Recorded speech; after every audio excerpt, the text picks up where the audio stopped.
Hola otra vez. Muchísimas gracias por la introducción. Pues bien, como muy bien han comentado, yo voy a hablar de cómo debemos evaluar a los pacientes que tienen una enfermedad hepática metabólica, que tienen una diabetes y que además tienen un síndrome metabólico.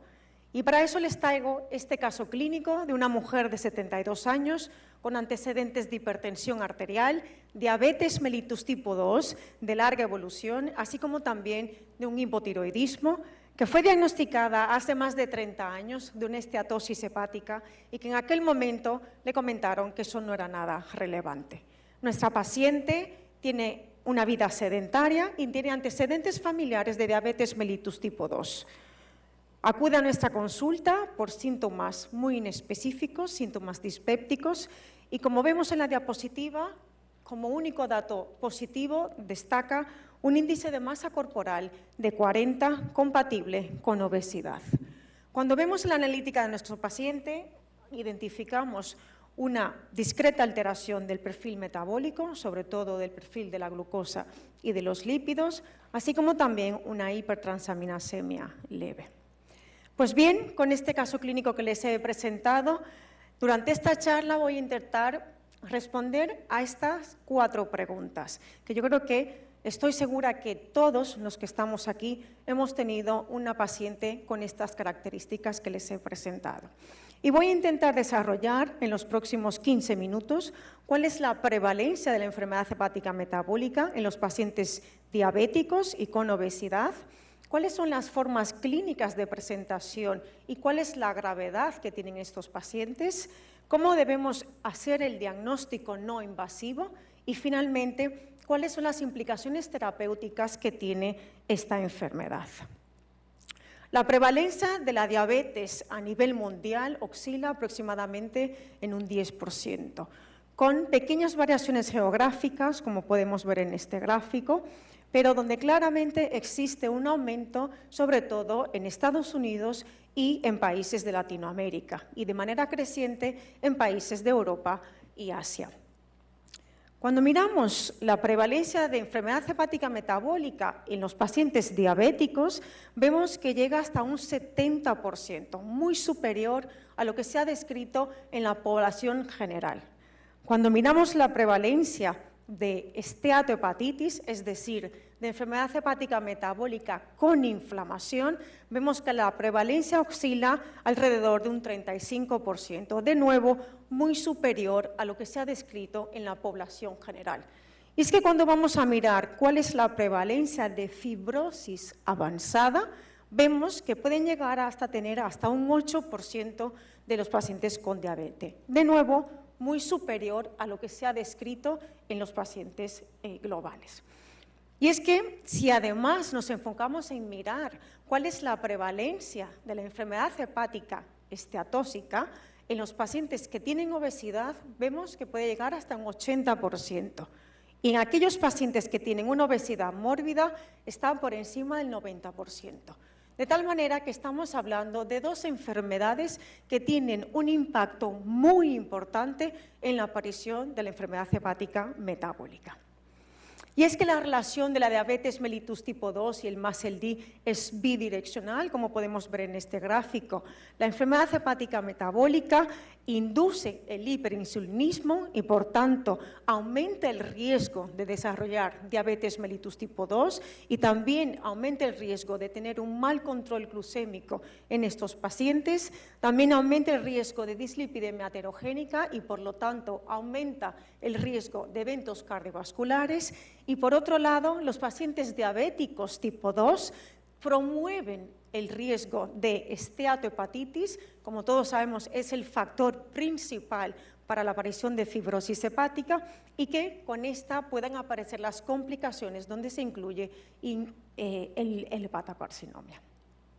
En esta diapositiva se muestran los datos de una cohorte estadounidense de pacientes con diabetes, donde se incluyeron casi 600 pacientes, en el que ellos determinaron la prevalencia de MASLD por resonancia magnética en los diabéticos y, como podemos ver en este gráfico, hasta el 75% de estos pacientes tenían muscle D, independientemente de si eran pacientes que recibían tratamiento con insulina o no. En esta cohorte también se destaca que la prevalencia de muscle D de los pacientes diabéticos tipo 1 fue del 8,8%. De tal manera que aquí lo más importante y relevante es la diabetes mellitus tipo 2. Pasando a la segunda pregunta, ¿cuáles son las formas clínicas y la presentación de esta enfermedad? Por lo general, la historia natural de la enfermedad hepática metabólica tiene un curso benigno. Solo un 5% de los pacientes pueden presentar esteatohepatitis y hasta un 2% pueden llegar a tener una cirrosis. No es tan benigna en aquellos pacientes con diabetes mellitus tipo 2. Y estos son los resultados que nos trae esta cohorte de casi 600 pacientes que acudían a la consulta externa de endocrinología, en el que se vio que la tasa de prevalencia de fibrosis en los pacientes diabéticos tipo 2 llegaba hasta el 20%. Incluso casi un 10% de estos pacientes tenían una fibrosis avanzada. Y lo que es más relevante y llamativo de este estudio es que un porcentaje no desdeñable de pacientes tenía solamente una alteración de las transaminasas, con lo cual el mensaje es que estamos teniendo pacientes con diabetes, con fibrosis hepática e incluso con transaminasas normales. Y todos estos datos también se han confirmado en el registro español de muscle D. Más del 50% de los pacientes por encima de 50 años, diabéticos tipo 2 y con un índice de masa corporal por encima de 25, es decir, con sobrepeso u obesidad, pues tenían datos de fibrosis avanzada, F2, F4. Y es que la diabetes mellitus por sí sola es un factor independiente de riesgo para el desarrollo de hepatocarcinoma, como se demuestra en la diapositiva.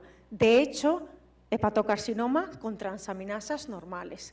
Por tanto, el mensaje en esta diapositiva es que estos pacientes no podemos utilizar las transaminasas como un biomarcador que nos haga pensar en que existe daño hepático. Y es que con toda esta información, todas las diferentes sociedades científicas recomiendan que en los pacientes con diabetes mellitus tipo 2 debemos evaluar la fibrosis hepática. ¿Y cómo vamos a evaluar la fibrosis hepática en estos pacientes? Tenemos dos maneras, mediante test serológicos o mediante test físicos. ¿Y por qué debemos evaluar la fibrosis hepática en un paciente diabético? Primero, porque tenemos que identificar cuáles son los pacientes que desarrollan esteatohepatitis, que como he mencionado al principio, son los pacientes que están en riesgo de desarrollar fibrosis avanzada. Y segundo, identificar aquellos pacientes que pueden desarrollar una cirrosis, como podemos ver en este gráfico. Los pacientes F4 tienen una tasa de mortalidad más elevada. ¿Y cómo lo vamos a hacer? Pues podemos utilizar biomarcadores como el FIB4 o el NAFLD Fibrosis Score, que son test gratuitos y están al alcance de cualquiera de nosotros, en el que, como podemos ver en esta diapositiva, el FIB4 y el NAFLD Fibrosis Score son métodos serológicos que nos ayudan a discriminar cuáles son los pacientes que tienen una baja probabilidad de tener fibrosis hepática avanzada. Y por el contrario, también nos ayuda a identificar aquellos pacientes que sí la tienen.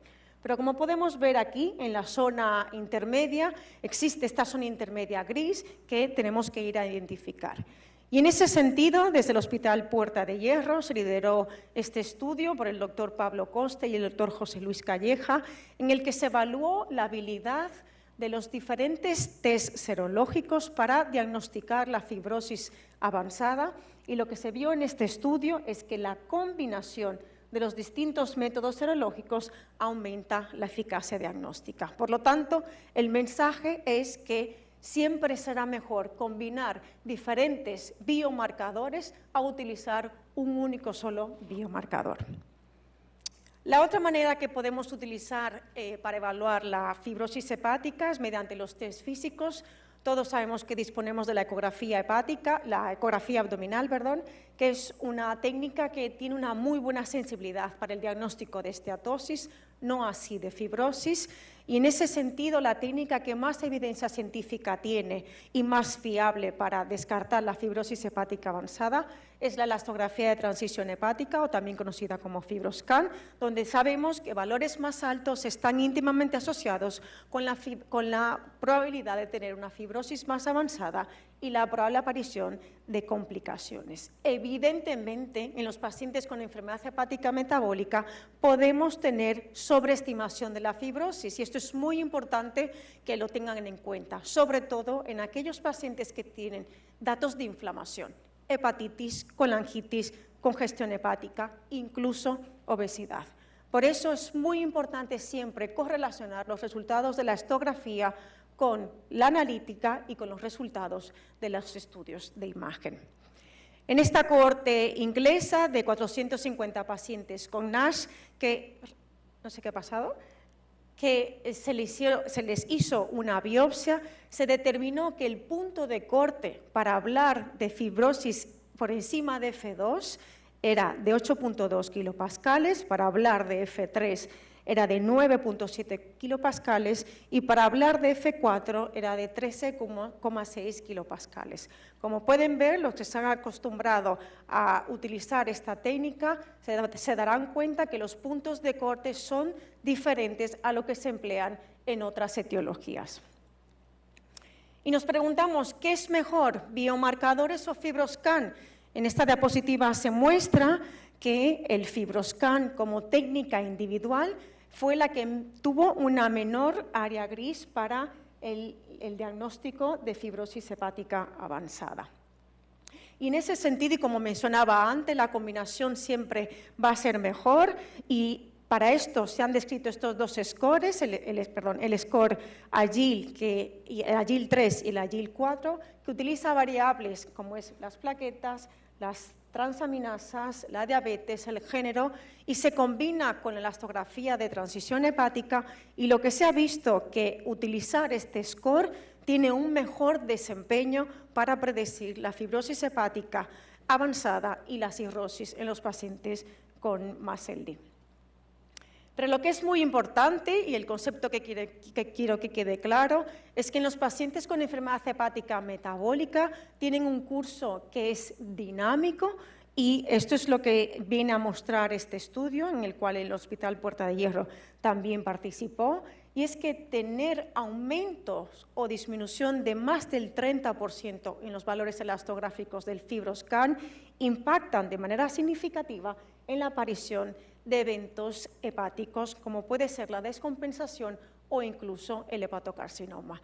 El mensaje que tiene que quedar aquí es que el paciente no debe tener una única evaluación del FibroScan, sino que debe realizarse de manera continuada para intentar recoger estos cambios dinámicos que pueden aparecer a lo largo del tiempo. Y para finalizar, ¿qué implicaciones terapéuticas tiene?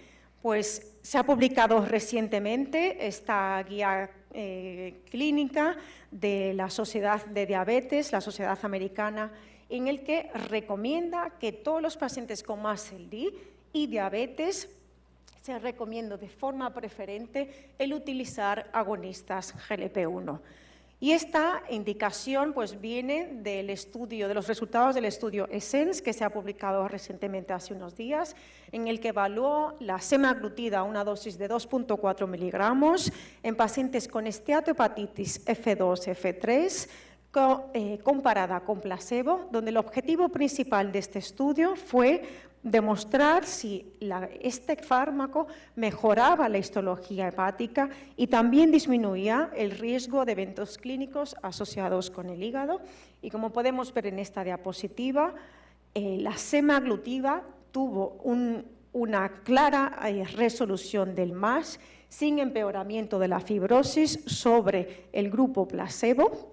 Y segundo, y lo que es más importante, es que la semaglutida mejoró la fibrosis hepática sin empeorar la esteatohepatitis, como podemos ver en este gráfico.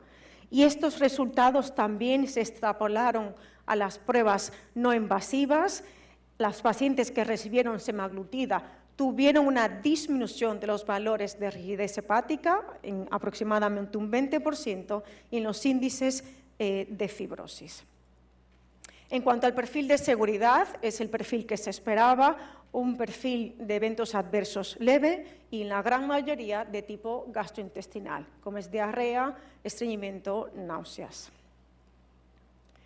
Ya para finalizar, el algoritmo de evaluación que se recomienda en los pacientes con diabetes mellitus tipo 2 es que a estos pacientes le deberemos realizar a todos un FIB-4 en aquellos pacientes que tienen un FIB-4 en zona intermedia o en zona alta. Estos pacientes se le debe realizar una elastografía de transición hepática. Si los valores del FibroScan están por debajo de 8 kilopascales, el paciente se le puede volver a seguir o volver a repetir los marcadores serológicos al año.